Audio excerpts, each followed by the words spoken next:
Bismillahirrahmanirrahim. Assalamualaikum warahmatullahi wabarakatuh. Innal hamdalillah nahmaduhu wa nasta'inuhu wa nastaghfiruh wa na'udzu billahi min syururi anfusina wa min sayyiati a'malina. May yahdihillahu fala mudhillalah wa may yudlil fala hadiyalah. Asyhadu alla ilaha illallah wahdahu la syarikalah wa asyhadu anna Muhammadan abduhu wa rasuluhu la nabiyya ba'da. Rabbi shrah li sadri wa yassir li amri wahlul 'uqdatam min lisani yafqahu qawli. Wa sallallahu ala sayidina Muhammad wa ala alihi wa sahbihi wasallam. Alhamdulillah, pada kesempatan kali ini Ustadz Rizky insya Allah akan berkisah di depan anak-anak ya. Walaupun hari ini Ustadz belum bisa menyampaikan secara langsung, tetapi Ustadz berdoa kepada Allah Subhanahu wa Ta'ala, semoga anak-anakku yang menyaksikan video ini dapat belajar dengan mendengarkan dan menyimak apa yang Ustadz Rizky sampaikan. Sebelumnya, izinkan Ustadz memperkenalkan kembali. Nama Ustadz adalah Ustadz Rizky Munandar. Biasanya santri-santri Kutab Darussalam memanggil Ustadz dengan sebutan Ustadz Rizky. Ustadz Rizky adalah kepala Kutab ya di Kutab Darussalam. Sekaligus setiap hari Jumat Ustadz memberikan kisah, yaitu kisah para nabi untuk anak-anak, untuk santri-santri kelas Kutab awal 1 dan kelas Kutab awal 2. Jadi ini di video ini bagi santri-santri yang baru mengenal Ustadz ya, Ustadz ucapkan ya Assalamualaikum warahmatullahi wabarakatuh untuk anak-anakku semua.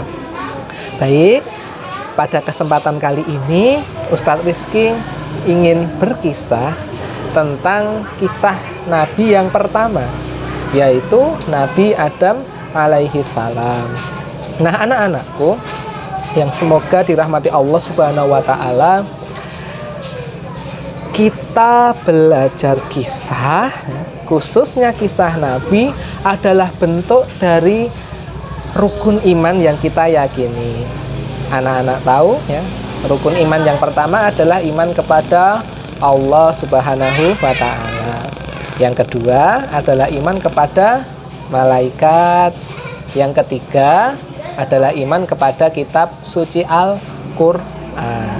Nah, yang keempat iman kepada nabi dan rasul. Itulah kenapa anak-anakku semua Ustadz akan berkisah tentang kisah nabi, di mana kisah nabi adalah bagian dari rukun iman yang keempat. Nah, santri-santri Kutab Darussalam yang semoga dirahmati Allah Subhanahu wa Ta'ala, Ustadz akan memulai berkisah. Sebelumnya ya, sebelum belajar kisah, pastikan anak-anakku siap duduk dengan rapi supaya kisah yang Ustadz sampaikan bisa masuk ke hati kalian. Ingat, fokus ya. Selanjutnya, ayo siapa yang belum berwudu dulu supaya kondisi kita suci ya, supaya syaitan tidak mengganggu kita ketika belajar. Baik, Ustadz beri waktu untuk berwudu. Kalian bisa mempause videonya ya kalau kalian belum berwudu.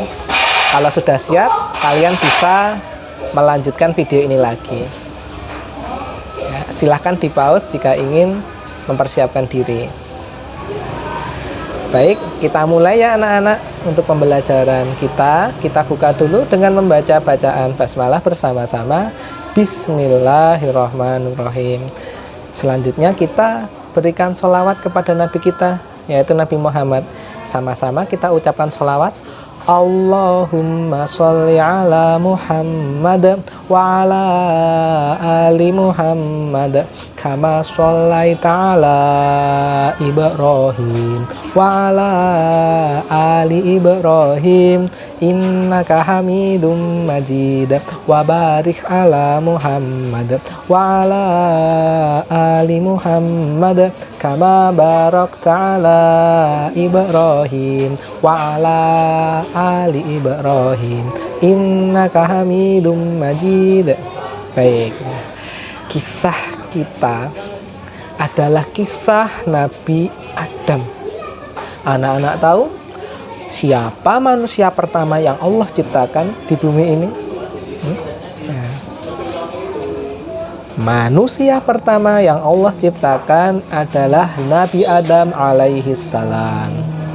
Waktu itu anak-anakku, belum ada manusia yang Allah ciptakan. Waktu itu makhluk yang Allah ciptakan belum ada yang namanya manusia. Makhluk yang Allah ciptakan beberapa di antaranya adalah malaikat, ya. Terus ada lagi selain malaikat, jin. Ya. Tahu ya jin? Ya, jin makhluk gaib yang tidak bisa kita lihat. Nah, ada juga malaikat, iblis, malaikat, jin. Nah, ini yang ketiga, ada juga yaitu iblis. Iblis itu adalah bagian dari jin sebenarnya, tapi iblis ini adalah sebuah nama yang diberikan kepada satu makhluk yang dia nanti akan mengajarkan hal-hal yang buruk, ya.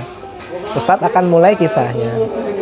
Pada waktu itu Allah berfirman dalam surat Al-Baqarah, surat yang nomor 2 di ayat yang ke-30. Allah berfirman, Aku akan menciptakan aku akan menciptakan khalifah di muka bumi.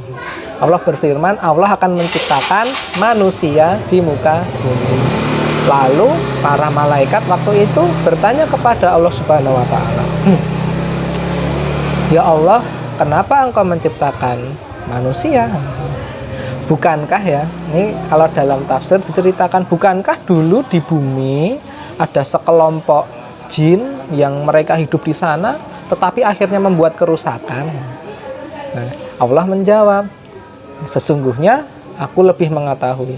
Sesungguhnya aku mengetahui apa yang tidak kamu ketahui. Nah, artinya para malaikat waktu itu belum tahu bahwa siapa nanti khalifah atau makhluk yang akan hidup di bumi. Nah, ternyata Allah Subhanahu wa taala akan menciptakan manusia. Maka Allah Subhanahu wa taala memerintahkan malaikat, ya, untuk mengambil tanah yang ada di muka bumi. Singkat cerita, ketika tanahnya sudah siap, ya, Allah menciptakan manusia dari tanah tersebut. Ya. Jadi kalau ada pertanyaan, Nabi Adam dulu diciptakan dari apa? Jawabannya, Nabi Adam diciptakan dari tanah. Maka Allah menciptakan Nabi Adam dari tanah itu. Kun fayakun. Kun fayakun. Apa artinya? Kun fayakun artinya jadi, maka jadilah. Jadi kalau Allah berfirman kun fayakun, ya nanti akan jadi sebuah makhluk yang Allah kehendaki. Nah, dari tanah tadi Allah berfirman kun fayakun, jadilah Nabi Adam. Tetapi waktu itu Nabi Adam belum ada nyawanya, jadi masih dalam berupa bentuk yang tinggi, kurang lebih 60 hasta atau 30 meter, ya, tinggi sekali. Nah, belum ada nyawanya, jadi masih belum bisa bicara, belum bisa bergerak. Nah, ketika Allah menciptakan Nabi Adam dalam bentuk seperti itu, nah, ada makhluk yang dia iri. Dia bukan iri, awalnya dia merasa curiga. Makhluk apa yang akan Allah jadikan untuk hidup di muka bumi nanti? Nah, makhluk yang ingin tahu ini namanya adalah iblis. Iblis melihat, oh ternyata ini ya makhluk yang akan Allah ciptakan di bumi untuk hidup. Ini kan dari tanah. Sedangkan aku iblis diciptakan dari api. Jadi ini ya bentuknya. Nah, lalu iblis pun berkata, melanjutkan.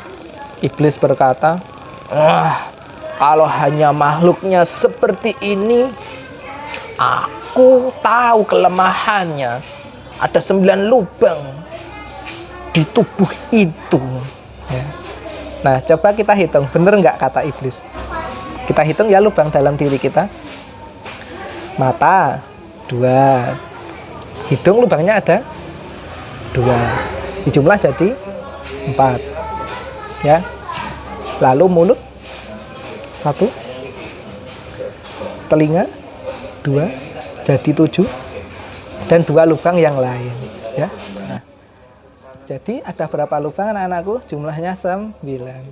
Nah, iblis menghitung jumlah manusia, lubangnya ada 9. Nah, dari 9 lubang inilah sebenarnya titik lemah manusia.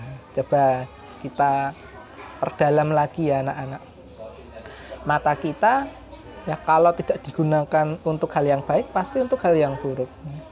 Telinga kalau digunakan untuk hal yang buruk, ya pasti berdosa.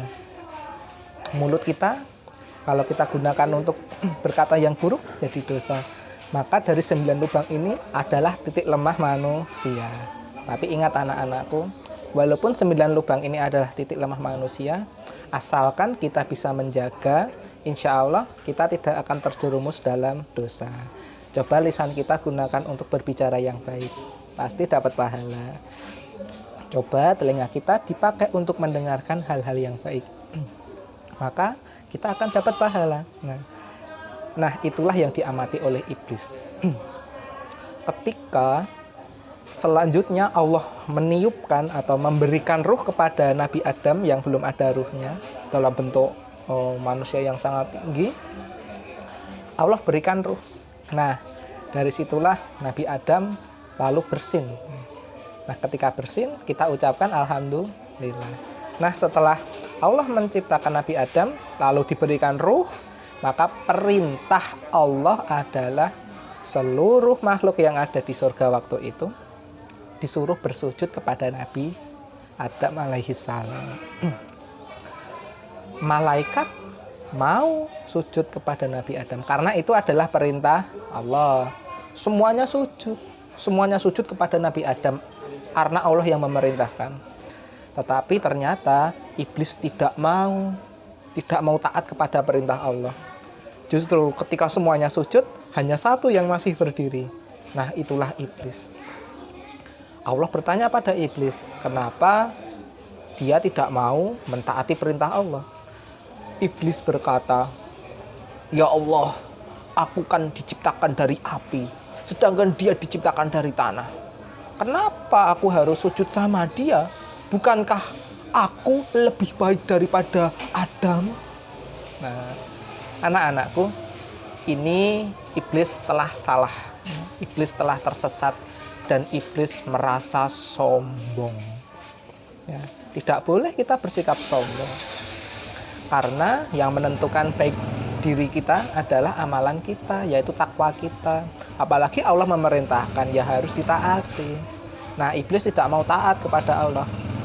Karena iblis tidak mau taat kepada Allah, maka Allah memerintahkan iblis untuk keluar dari surga. Dan iblis tidak mau bertobat. Dia malah merasa benar, tidak mau bertobat, merasa sombong. Ya sudah, akhirnya iblis dikeluarkan dari surga. Nah, sejak saat itu Nabi Adam bersama malaikat hidup di surga. Nah, anak-anakku, apa hikmahnya? Hikmah dari kisah ini adalah kita jangan sampai sombong, ya. Nggak boleh sombong, nggak boleh, ya. Kalau ada perintah Allah dilaksanakan, jangan sombong. Sombong itu menolak kebenaran. Nah, itulah anak-anakku kisah yang bisa Ustaz Rizky sampaikan. Semoga bisa anak-anakku amalkan ya hikmahnya.